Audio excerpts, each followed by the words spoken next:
Nous allons prier pour demander à Dieu que le message qui va suivre devienne, par l'œuvre du Saint-Esprit en nous, parole de vie. Nous prions. Père, nous voici devant toi tels que nous sommes avec nos forces et nos faiblesses, nos fragilités, nos réussites, nos échecs, mais avec cette assurance que tu œuvres en nous et pour nous, afin que nous soyons réconciliés avec toi et les uns avec les autres, et avec toute ta création. Père, nous te demandons ton aide, pour que chacun d'entre nous puisse, non seulement à travers tout ce temps de culte, mais particulièrement à travers ce moment de message, entendre ta voix, discerner ta volonté et la mettre en œuvre. Nous te le demandons au nom de Jésus-Christ. Et nous te remercions par avance. Amen. En ce temps de la création, nous allons continuer notre étude sur le symbole de Nicée-Constantinople que je vais vous relire. Et nous allons nous arrêter sur un énoncé de ce symbole qui est tout à fait en adéquation avec ce moment que nous vivons. Alors je relis le symbole de Nicée-Constantinople.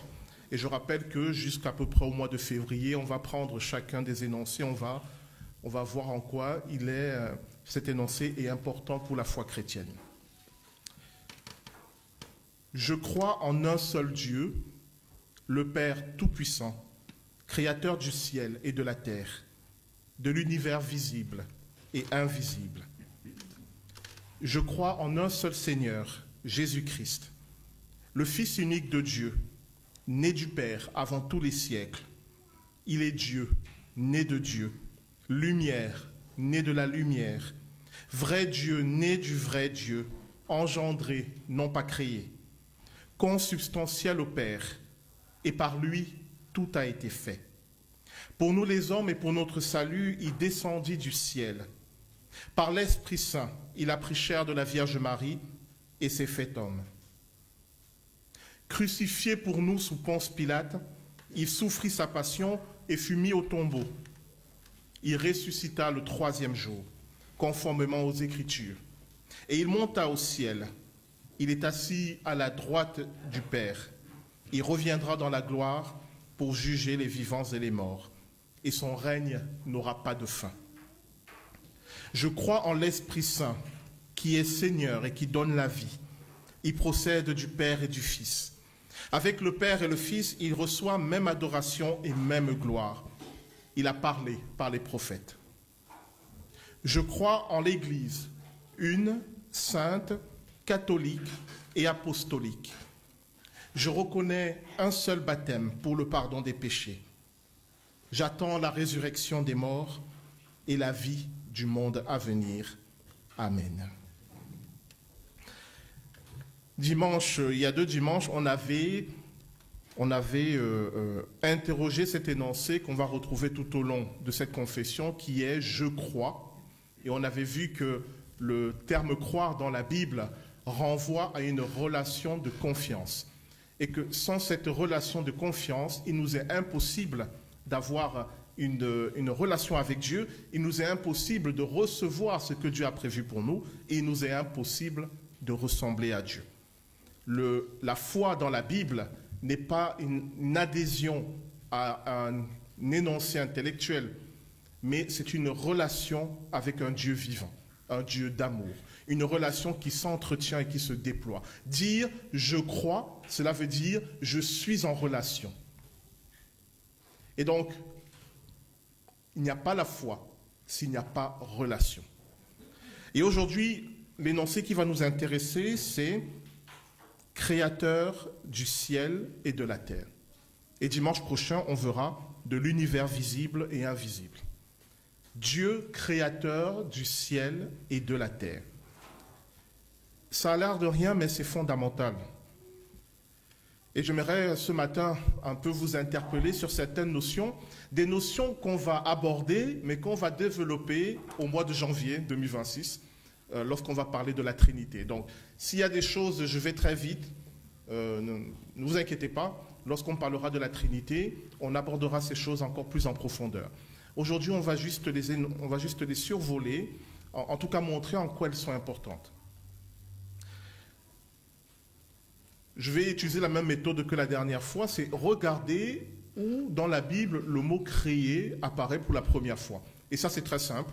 C'est dans Genèse chapitre 1, verset 1. « Au commencement, Dieu créa les cieux et la terre. » La première révélation de Dieu que l'on a dans la Bible, c'est le Dieu créateur. Et ce verbe « créer », il est très intéressant. Alors, je vais survoler, je l'approfondirai au mois de janvier.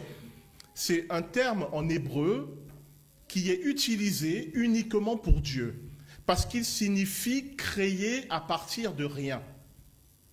Dans le livre de la Genèse, on a 3 verbes qui nous parlent de l'acte créateur de Dieu. Il y a celui-là, qui est bara, qui veut dire créer à partir de rien. Il y a un autre verbe qui veut dire créer à partir de quelque chose qui existe. Et puis un troisième qui veut dire créer avec une intention particulière sur le résultat. Et quand vous lisez le texte de la création, la seule créature pour laquelle il a fallu ces 3 verbes créer, c'est l'être humain. C'est-à-dire l'être humain est à la fois créé à partir de rien, il est à la fois créé à partir de quelque chose, il est à la fois créé avec une intention particulière. On le développera au mois de janvier, on fera un culte enseignement où vous verrez ces 3 verbes, c'est très intéressant. Mais celui qui nous intéresse, c'est celui qu'on trouve dans Genèse, chapitre 1, verset 1. Au commencement, Dieu créa les cieux et la terre. Le verbe créer ici, c'est bara, B-A-R-A, qui veut dire créer à partir de rien. Et ce verbe est très intéressant parce que si on l'analyse, on peut le décomposer en 2 mots. J'en avais déjà parlé. Ça fait B-A-R-A. Vous arrivez à visualiser? Vous prenez les 3 premières lettres, B-A-R. En hébreu, ça veut dire fils. Et vous prenez la dernière lettre, A. En hébreu, ça veut dire Dieu. Donc, bara, qui veut dire créer à partir de rien, lorsqu'on le décompose, ça veut dire aussi fils Dieu ou fils de Dieu. Si bien qu'on peut relire Genèse chapitre 1, verset 1 ainsi, au commencement, le Fils Dieu ou le Fils de Dieu créa les cieux et la terre. Dès les premières lettres, la parole de Dieu nous dit que la création est l'œuvre du Seigneur Jésus-Christ. Et c'est fondamental. C'est fondamental parce que celui qui a créé toutes choses, l'univers visible et invisible, c'est également celui qui est mort sur la croix pour nous. Parce que dans la compréhension que nous avons de qui est Dieu, certains voient Dieu comme un être qui est certes créateur, mais qui est lointain. Il est trop grand, il est trop loin. Nos petits problèmes du quotidien ne l'intéressent pas. Il a créé les cieux et la terre, le cosmos, l'univers. C'est immense. Mon petit problème avec mon voisin, avec mon banquier, c'est trop petit par rapport à la Voie lactée. Mais celui qui a créé la Voie lactée, le soleil, l'univers, les galaxies, les étoiles, c'est celui également qui est venu sur la terre pour mourir pour tes péchés. Si bien que, à cette question que je me suis posée, mais pourquoi Dieu crée-t-il? Il est le créateur du ciel et de la terre. Mais pourquoi? Pourquoi il a créé? Pourquoi il a fait quelque chose? Est-ce qu'il s'ennuyait? Est-ce qu'il se disait, oh, c'est long l'éternité quand même. Je vais créer pour m'amuser un peu, pour faire des histoires, voilà. Pourquoi Dieu crée-t-il? Était-ce un besoin? Certains disent qu'il avait besoin d'aimer. D'autres disent qu'il avait besoin d'une relation. On va y revenir. Les premiers versets de la Bible nous disent que celui qui crée, c'est celui qui est mort pour nous. Et c'est la raison pour laquelle l'apôtre Paul, dans Colossiens chapitre 1, les versets 15 à 16, je vais vous lire, il nous dit, à propos de Jésus-Christ, « Il est l'image du Dieu invisible, le premier-né de toute la création, car en lui ont été créées toutes les choses qui sont dans les cieux et sur la terre, les visibles et les invisibles, les trônes, les dignités, les dominations et les autorités, tout a été créé par lui et pour lui. » Colossiens chapitre 1, les versets 15 à 16. Tout a été créé par lui et pour lui. Petite parenthèse, quand il dit qu'il est le premier-né de la création, premier-né, cela veut dire l'héritier. D'accord? Ça ne veut pas dire qu'il est la première créature. Il ne peut pas être à la fois le créateur de toutes choses et la première créature. Mais il est l'héritier de la création. On en reparlera au mois de janvier quand on va parler de la Trinité. Chers amis, c'est fondamental. Il y a 2 dimanches, je vous ai dit que la relation avec Dieu est fondée sur la confiance. Je fais confiance en Dieu. Et parce que j'apprends à lui faire confiance, parce que je lutte pour lui faire confiance, quels que soient les événements de ma vie, alors ma relation avec lui se renforce, grandit, s'épanouit. Mais le Dieu en qui j'ai mis ma confiance, c'est lui qui a créé les cieux et la terre. Si bien que ma confiance ne repose pas sur du vide. S'il a pu créer les cieux et la terre, alors le petit problème de ma vie n'est rien pour lui. Chers amis, considérez un peu les choses sous cet angle. En réalité, il n'y a aucun problème pour Dieu. Il n'y a que des solutions. Mais parfois, ces solutions ne nous conviennent pas. Et c'est là qu'est la lutte. En réalité, quand vous venez prier pour dire à Dieu, j'ai tel besoin, j'ai tel problème, de son point de vue à lui, il n'y a pas de problème. Mes amis, il a créé les cieux et la terre, il a créé le temps. Je ne sais pas si vous réalisez, il a créé le temps. Vous vous dites, c'est urgent, il faut.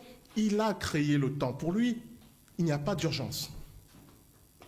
Et en réalité, et j'en avais parlé la dernière fois, le vrai enjeu pour nous, c'est de nous adapter au rythme de Dieu.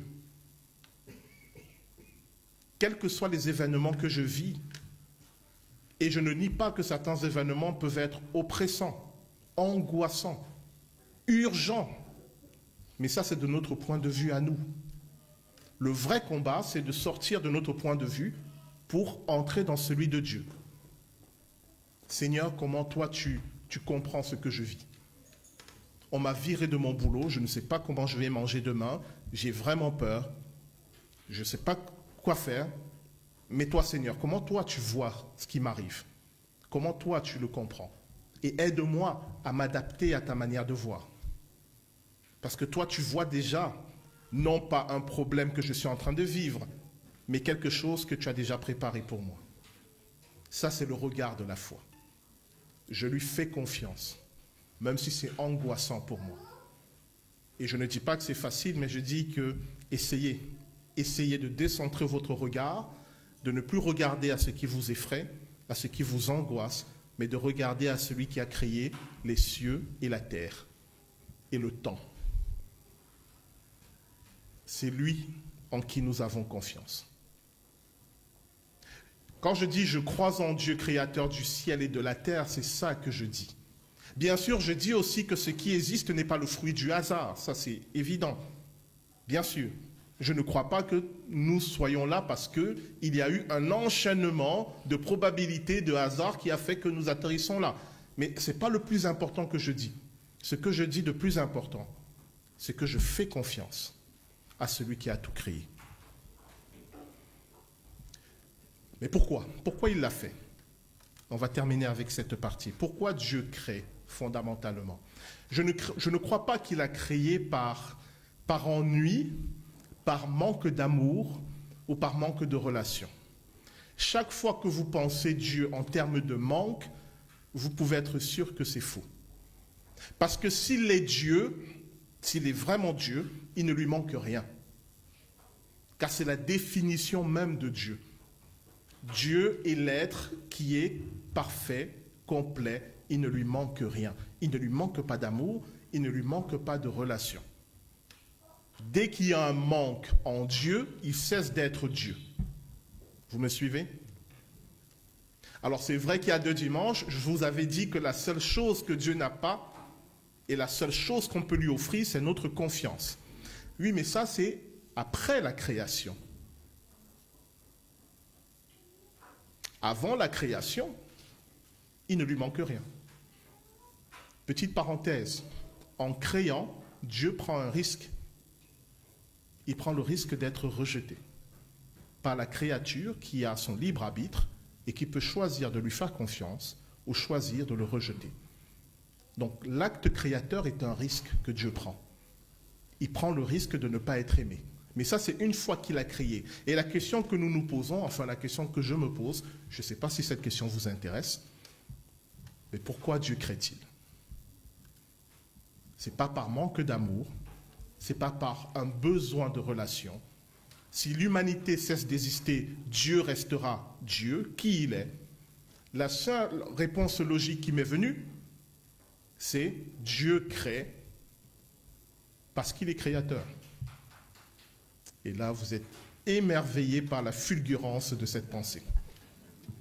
J'ai vu une sorte de lumière s'éteindre dans vos regards. Vous vous attendiez à une révélation extraordinaire. Dieu crée parce que c'est sa nature de créer. C'est la seule réponse logique qui m'est venue. S'il est Dieu et qu'il n'a besoin de rien, la seule raison pour laquelle il crée, c'est parce que créer, c'est sa nature. Comme aimer, c'est sa nature. Comme prendre soin de sa création, c'est sa nature. Ce n'est pas une force extérieure comme la solitude qui l'a poussé à créer. C'est un être qui crée. Vous me direz, qu'est-ce que ça change pour moi? Eh bien, ça change déjà que l'humanité, contrairement à ce que certains d'entre vous croient, l'humanité, bien sûr, n'est pas sa seule création, mais après l'humanité, il y aura quelque chose d'autre. Dans le livre de l'Apocalypse, quand on arrive à la fin des temps, on nous dit que Dieu va créer des nouveaux cieux et une nouvelle terre. C'est une manière de nous dire que tout ce qu'il a créé, dans lequel se déroule l'histoire de l'humanité, n'est qu'une étape dans son déploiement de création. Je ne sais pas comment le dire. Après nous, il y aura quelque chose d'autre. Mais je crois cependant que l'humanité est un moment clé dans toute cette étape de création. On en parlera une prochaine fois. Dieu crée parce que c'est sa nature de créer. Et bonne nouvelle, quand Dieu crée, il prend soin de sa création. Il prend tellement soin de sa création qu'il est prêt à donner sa vie pour sa création. C'est sa nature. Il ne crée pas pour être indifférent à sa création. Certains ont cette image de Dieu. Ils se disent, Dieu ne s'intéresse pas à moi, ma vie ne l'intéresse pas, ce qui m'arrive ne l'intéresse pas. C'est faux. C'est faux. Ou alors, lorsque nous voyons l'état du monde avec les guerres, avec les souffrances, certains disent, Dieu a abandonné le monde, Dieu est mort, Dieu est parti. C'est faux. Dans sa nature même, Dieu crée pour aimer sa création, pour prendre soin d'elle. Et si elle est en danger, comme l'humanité était en danger, il est prêt à donner sa vie pour sauver sa création. Voilà qui il est. Dieu, créateur du ciel et de la terre, ce n'est pas un travail qu'il fait, c'est sa nature. Il a créé, il crée et il créera encore. Et il crée pour aimer. En vérité, si tu es là, c'est que tu es aimé. Le simple fait que tu existes, c'est que tu es aimé de Dieu. Et tout le combat de ta vie, ça sera non seulement d'accepter cela, mais de le croire, quoi qu'il t'arrive. Quoi qu'il t'arrive, tu es aimé de Dieu. J'aurai l'occasion d'en parler, mais je vous le démontrerai. Nulle part dans la Bible, il n'est dit que Dieu rejette quelqu'un. Mais il est toujours dit que nous rejetons Dieu. Même quand on parle du jugement dernier, on le verra toujours dans cette série de prédications, quand on dit « il reviendra pour juger les vivants et les morts », je vous démontrerai que le jugement dont il est question, c'est Dieu qui prend acte de ceux qui l'ont rejeté. Et ce n'est pas Dieu qui rejette. Un Dieu créateur ne crée pas pour rejeter. Il crée pour aimer, pour prendre soin. Ce qui veut dire que l'enjeu de ma vie, ce n'est pas de faire en sorte de rester gentil, honnête et droit pour que Dieu ne me rejette pas. L'enjeu de ma vie, c'est d'accepter son amour. Vous me direz, ce n'est pas difficile. Oui, mais quand il m'arrive des tuiles et des problèmes, est-ce que je crois toujours que je suis aimé de Dieu? Quand ma vie ne prend pas le chemin que j'avais prévu, est-ce que je crois toujours que je suis aimé de Dieu? Quand il m'arrive ce que je redoute, est-ce que je crois toujours que je suis aimé de Dieu? La parole de Dieu dit, crois et tu verras la manifestation de son amour. Car la souffrance, le mal et la mort n'ont jamais le dernier mot. C'est l'amour de Dieu qui a le dernier mot. Même si tu es dans la tombe, ce n'est pas la fin. La parole de Dieu dit, l'amour de Dieu va te ressusciter. Dieu crée pour aimer et prendre soin de ce qu'il a créé. Mon exhortation en ce temps de création, si nous sommes comme lui, si nous voulons être comme lui, nous sommes appelés non seulement nous aussi à prendre soin de ce qu'il a créé, mais aussi à créer avec lui et à prendre soin avec lui. Créer pas au sens de bara qui veut dire créer à partir de rien, mais créer à partir de choses qui sont déjà là. Et avec Dieu, prendre soin de ce que nous créons. Ceux qui ont l'âme artistique comprennent très bien cela. Enfin, plus ou moins bien, parce que certains artistes, après avoir créé, ils ont un rejet de leur création, ils détestent, enfin, ils sont compliqués les artistes. Nous sommes appelés à prendre soin de la création avec Dieu, et c'est la prière que je vais vous proposer maintenant, et à créer avec lui, et à aimer ce que nous créons. La prière que moi je vous propose, c'est de demander l'aide de Dieu pour cela. Son aide pour prendre soin de sa création et son aide pour créer avec lui. Et si vous êtes d'accord, on va faire cette prière. Et ceux qui seront d'accord diront Amen à la fin. Nous prions.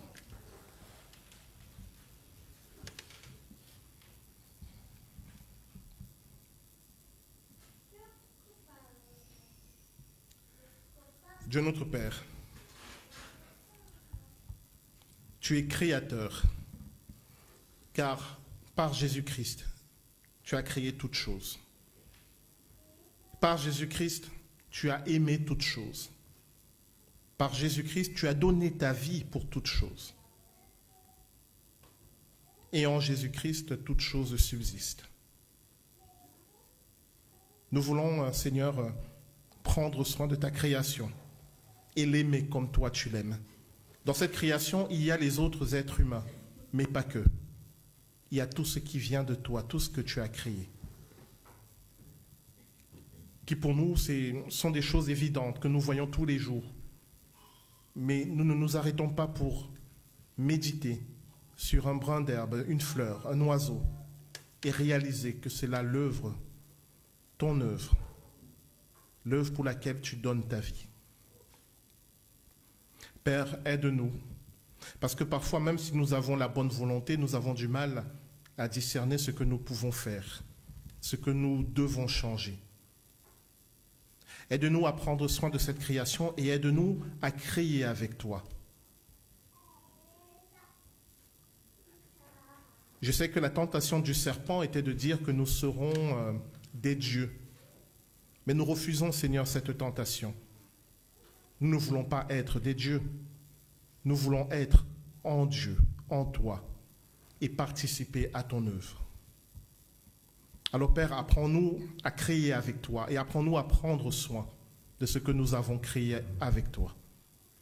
Nous te le demandons au nom de Jésus-Christ, notre Seigneur. Amen.